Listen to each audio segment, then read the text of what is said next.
নমস্কার, জবাব চাই বাংলার এই বিশেষ এপিসোডে আমি ময়ূক রঞ্জন ঘোষ। প্রতিবারের মতন আজও সপ্তাহান্তের এই জবাব চায় বাংলা, এই জবাব চায় বাংলার এপিসোডে আমরা এসেছি সারা সপ্তাহ জুড়ে যা যা হলো তার একটা কাটাছেঁড়া করতে। এই ডিসেকশন টেবিলে অনেকগুলো রাজনৈতিক বিষয় নিয়ে আমরা এই শনিবার কাটাছেঁড়া করি এবং আজ আমি সাধারণত আজকের দিনটা এই বারবেলাটা তুলে রাখি বিতর্কের জায়গায় বোঝার জন্য। আমি নিজেই যারা অতিথিরা রয়েছে তাদের সাথে বিতর্ক করি এবং তার পাশাপাশি কিছু কিছু বিষয়, যে বিষয়গুলো অত্যন্ত গুরুত্বপূর্ণ বোঝা, তাদের কি সাইকোলজিতে চলছে, তারা কেন এই কাজগুলো করছে, সুইসাইডাল করছে, আসলে কি তারা বেশি করে প্রাসঙ্গিক হওয়ার জন্য করছে, এই সমস্ত কিছু নিয়ে কখনো তৃণমূল কংগ্রেসকে, কখনো বামেদেরকে, কখনো কংগ্রেস বা কখনো বিজেপির কেউ এসে এখানে এই টেবিলে নিজেদের বক্তব্যগুলো রাখেন। এই মুহূর্তে যে দুজন আমার সঙ্গে রয়েছেন সেই দুজনের সাথে আমি আলাপ করাবো এবং সরাসরি তাদের সাথে অনেকগুলো বিষয় নিয়ে বিতর্ক করব এবং আজ বিতর্কে তাদের বিরুদ্ধে ময়ূক কি আছে।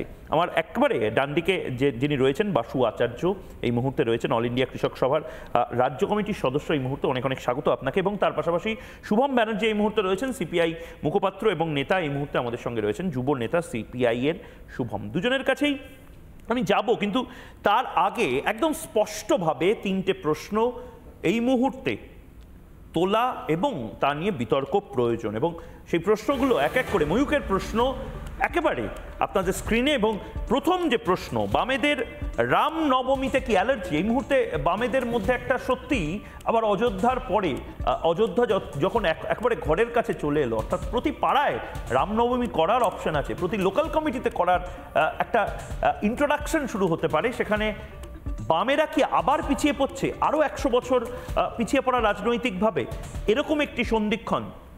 প্রথম প্রশ্ন। দ্বিতীয় প্রশ্ন, এই মুহূর্তে বামেদের রাম পুজোতে কেন নিষেধ? বামেরা কেন, যে রাম এত পপুলার কালচারের মধ্যে রয়েছে, এত লোকায়ত সংস্কৃতির অংশ যে রাম, সেই রামকে নিয়ে কেন এত সমস্যা? এটা কি 92 এর পরের সমস্যা? এটা কি 1980-র সমস্যা? না, ঐতিহাসিকভাবেই বামেরা আসলে রাম বিদ্বেষী বা হিন্দু বিদ্বেষী? বড় প্রশ্ন এই মুহূর্তে। অনেকেই হয়তো এটার সাথে ডিফার করবেন বা সমর্থন করবেন। এবং তৃতীয় প্রশ্ন এই মুহূর্তে, এখন যে ন্যারেটিভটা সেট করার চেষ্টা বামপন্থীরা করছেন, যে বৃহত্তর বাম ঐক্য, এই বৃহত্তর বাম ঐক্যের কথা আমরা দেখেছি বিভিন্ন কনফারেন্স, বামেদের বিভিন্ন দল যেগুলো রয়েছে, তাতে তারা একটা বিষয়ে বারবার বোধহয় সামনে আনার চেষ্টা করছেন যে মাওবাদী মার্ক্সবাদী মোটামুটি একই জায়গায় বোধহয় তারা ফেলছেন। মাওবাদ এবং মার্ক্সবাদ এই দুটোকে একই জায়গায় ফেলছেন। আমি কেন এই কথাগুলো বলছি, যে দুজন আমার সাথে রয়েছেন, তাদের সাথে আমি কথা বলবো, কিন্তু তার আগে এই মুহূর্তে প্রথমে আমি অমিত শাহ, ভারতের স্বরাষ্ট্রমন্ত্রী, তার একটি বাইট শোনাবো। অমিত শাহ নির্দিষ্টভাবে একটি চ্যালেঞ্জ নিয়েছেন এবং এই চ্যালেঞ্জটা আজ যে সময় আমরা কথা বলছি, হাতে 365 দিনও বাকি নেই, 364 দিন বোধহয় বাকি, কারণ উনি এটা শুক্রবার বলেছেন, আজ আমরা শনিবার কথা বলছি। অমিত শাহ বলেছেন 21শে মার্চ 2026, তার আগে বা সেদিন থেকে আমরা ভারতে মাওবাদী এবং মাওবাদ মুক্ত হব। 2026-এর 21শে মার্চ, তার আগে বা সেদিন থেকে আমরা উগ্র বামপন্থা মুক্ত হব। সম্ভব? অলিক কল্পনা না? আসলে অমিত শাহ যে কথাগুলো বলেন, কাশ্মীর নিয়ে বলেছেন, কাশ্মীর নিয়ে আমরা দেখেছি কি হয়েছে। ভারতে মাওবাদ নিয়ে যে কথাগুলো উনি বলেছেন, সত্যি কি সম্ভব? শুনি। मैं सबसे पहले एक बात इस सदन में जिम्मेदारी के साथ बताना चाहता हूं, 21 मार्च 2026 को इस देश से नक्सलवाद समाप्त। और मैं जो बोल रहा हूं इसके पीछे नरेंद्र मोदी सरकार के 10 साल का परिश्रम, बारीक आयोजन, इनकी विकास की भूख संतोषने के लिए किए गए प्लानिंग और पैसों का आवंटन है।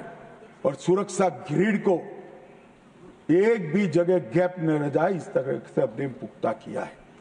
অমিত শাহ নির্দিষ্টভাবে শুনলেন যে কথাগুলো বললেন, 21শে মার্চ 2026-এর আগে মাওবাদ মুক্ত। আমি একদম, যেহেতু বাসুদা শুভমের থেকে সিনিয়র, আমি বাসুদার কাছেই এসে বলছি, পসিবল না ইম্পসিবল, না আপনাদের জন্য ত্রাসের কারণ? এখন ঘটনা হচ্ছে অমিত শাহ গোটা ভারতবর্ষের মানুষের কাছেই সন্ত্রাসের কারণ আর কি। তো সেই জায়গায় সন্ত্রাসের কারণ অবশ্যই, এবং যে প্রবল সন্ত্রাস তৈরি করছে ভারত সরকার, ভারত রাষ্ট্র, তার বিরুদ্ধে মানুষ গণতান্ত্রিক উপায়ে বিভিন্ন ফর্মে সে লড়াই করবে। এবং বিষয় হচ্ছে ওরকম করে কোনো দর্শনকে মাওবাদ বিষয়টা এআইকেএস মানুক বা না মানুক, মাওবাদ বিষয়টা একটা দার্শনিক সন্দর্ভ এবং সেই দার্শনিক সন্দর্ভ তার মতো করে সেটা প্রিভেল করবে। অত সহজে সেটাকে তো মুছে ফেলা যায় না।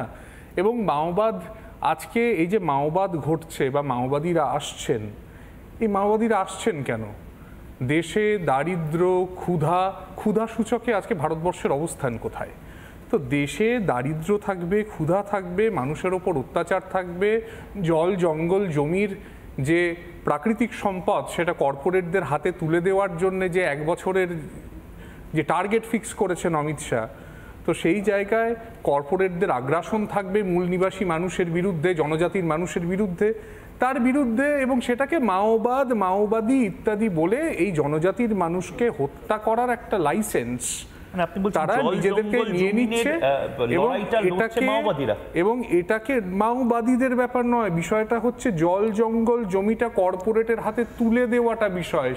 আমার প্রশ্ন হচ্ছে মাওবাদীদের বিষয়টা মাওবাদীদের নয় বা মাওবাদের নয়, বিষয়টা হচ্ছে ভারতের জনগণের বিরুদ্ধে, অর্থাৎ ভারতীয় দেশের বিরুদ্ধে ভারতীয় রাষ্ট্র লড়াইয়ে নেমেছে। দেশ মানুষকে নিয়ে তৈরি হয়, দেশটা জনগণকে নিয়ে, যে মূল নিবাসী জনগণ, যে আদিবাসী জনগণ, যে জনজাতির মানুষ, তারা তৈরি করেছে এবং সেইটা করে তারা কর্পোরেটের হাতে ভারতবর্ষের প্রাকৃতিক সম্পদটা তুলে দিতে চায়। তার জন্য তার একটা প্রিটেক্সট দরকার, তার জন্য তার একটা এক্সকিউজ দরকার, এবং সেইটা হচ্ছে এই মাওবাদ, মাওবাদী ইত্যাদি, এগুলো সব এক্সকিউজ আর কিচ্ছু না। আমাকে এখনো আমি বুঝলাম না, মানে আপনারা কি মাওবাদীদের পক্ষে? বামপন্থী বলে তথাকথিত যে নেতারা, তারা কি মাওবাদীদের পক্ষে নাকি? এটা মাওবাদীদের পক্ষে বিপক্ষের ব্যাপার না, একটা তো সাইড নিতে হবে। মানে আমেরিকায় যখন যুদ্ধ হয়েছিল, which side are you on? My way or highway? না মাই ওয়ে অর হাই, ওই যে সমস্যাটা হচ্ছে সেই জায়গায়। বিষয় হচ্ছে যেমন আজকে আমরা এআইকেএস থেকে আমরা কখনোই মনে করি না যে মাওবাদ শব্দটাই হতে পারে, এটা আমরা স্বীকারই করি না।